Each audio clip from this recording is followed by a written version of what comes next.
Striking Li's first introduction to martial arts was through his father, from whom he learned the fundamentals of Wu-style Tai Chi Chuan. 96. In his teens, Li became involved in Hong Kong gang conflicts, which led to frequent street fights. 29. The largest influence on Li's martial arts development was his study of Wing Chun. 95. Li was 16 years old under the Wing Chun teacher Yip Man, between late 1956 and 1957, after losing to rival gang members. Yip's regular classes generally consisted of the forms practice, Kai Sao, sticking hands, drills, wooden dummy techniques, and free sparring. There was no set pattern to the classes. 22. Li was also trained in boxing, between 1956 and 1958, by Brother Edward, coach of the St. Francis Xavier's College boxing team. Li went on to win the Hong Kong Schools boxing tournament in 1958, while scoring knockdowns against the previous champion Gary Elms in the final. 13. After moving to the United States, Li was heavily influenced by heavyweight boxing champion Muhammad Ali, whose footwork he studied and incorporated into his own style in the 1960s. 100. Li demonstrated his Jeet Kune Do martial arts at the Long Beach International Karate Championships in 1964 and 1968, with the latter having higher quality video footage available. Li can be seen demonstrating quick eye strikes before his opponent can block, and demonstrating the 1-inch punch on several volunteers. He also demonstrates Kai Sao drills while blindfolded against an opponent, probing for weaknesses in his opponent while scoring with punches and takedowns. Li then participates in a full contact sparring bout against an opponent, with both wearing leather headgear. Li can be seen implementing his Jeet Kune Do concept of economical motion, using Ali-inspired footwork to keep out of range while counter-attacking with back fists and straight punches. He also halts attacks with stop-hit side kicks, and quickly executes several sweeps and head kicks. The opponent repeatedly attempts to attack Li, but is never able to connect with a clean hit. He once manages to come close with a spin kick, but Li counters it. The footage was reviewed by Black Belt magazine in 1995, concluding that the action is as fast and furious as anything in Li's films. 101. It was at the 1964 championships that Li first met Taekwondo master Jun Gu Ri. While Ri taught Li the side kick in detail, Li taught Ri the non-telegraphic punch. 40. Ri learned what he calls the acupunch from Li and incorporated it into American Taekwondo. The acupunch is a rapid fast punch that is very difficult to block, based on human reaction time. The idea is to finish the execution of the punch before the opponent can complete the brain-to-wrist communication.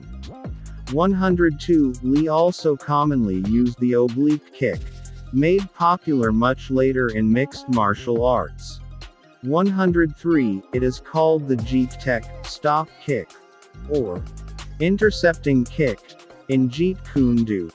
104. Grappling. Li favored cross-training between different fighting styles, and had a particular interest in grappling. 99. Li trained with several judo practitioners in Seattle and California, among them Fred Sato, Jesse Glover, Taki Kimura, Hayward Nishioka and Wally J., as well as Jean LaBelle. 105. 99. After befriending LaBelle on the set of The Green Hornet, Li offered to teach him striking arts in exchange for being taught grappling techniques.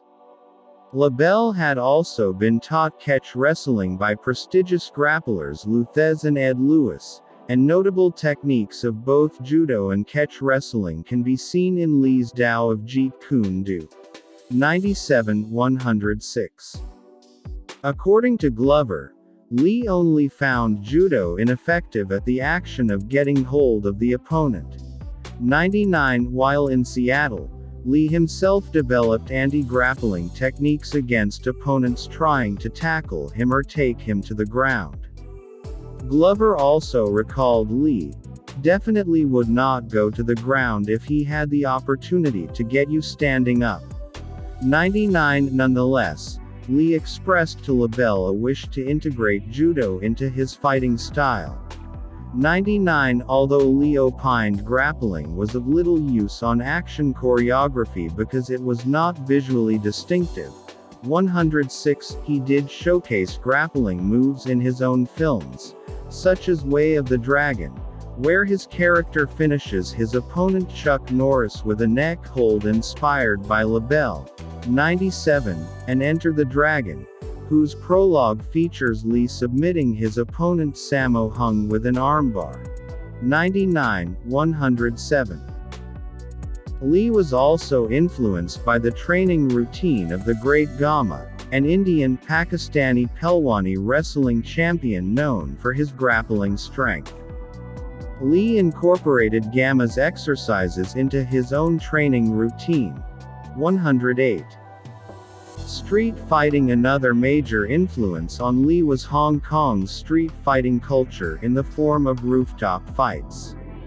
In the mid-20th century, soaring crime in Hong Kong, combined with limited Hong Kong police manpower, led to many young Hong Kongers learning martial arts for self-defense. Around the 1960s, there were about 400 martial arts schools in Hong Kong, teaching their own distinctive styles of martial arts.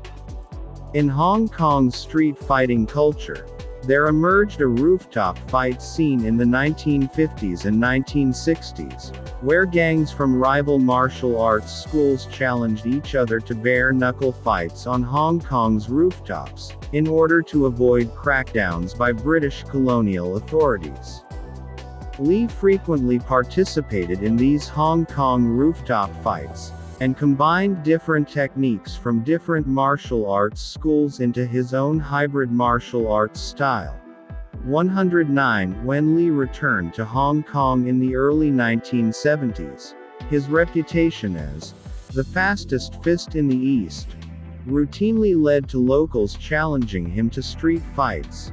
He sometimes accepted these challenges and engaged in street fights, which led to some criticism from the press portraying him as violent at the time.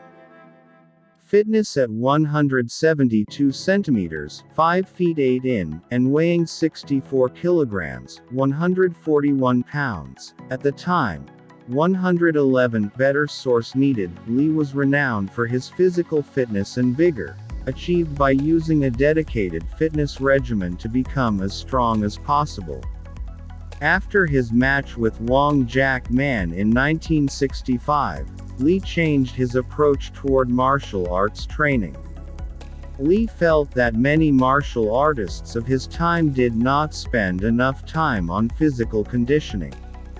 Lee included all elements of total fitness: muscular strength, muscular endurance, cardiovascular endurance, and flexibility.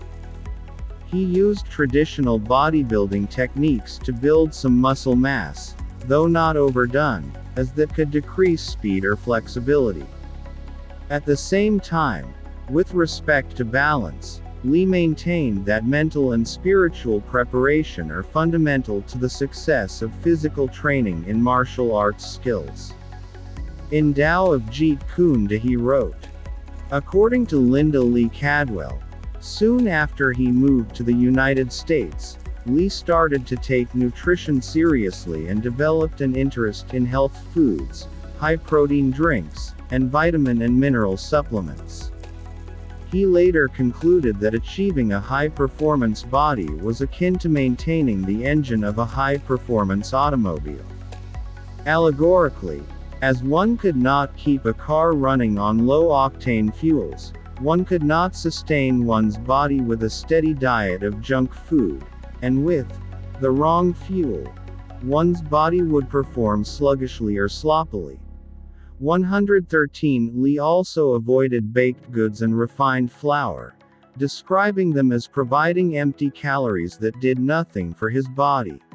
114. He was known for being a fan of Asian cuisine for its variety, and often ate meals with a combination of vegetables, rice, and fish. Li had a dislike for dairy products and as a result, used powdered milk in his diet. 115. Dan Inosanto recalls Li practiced meditation as the first action on his schedule. 105.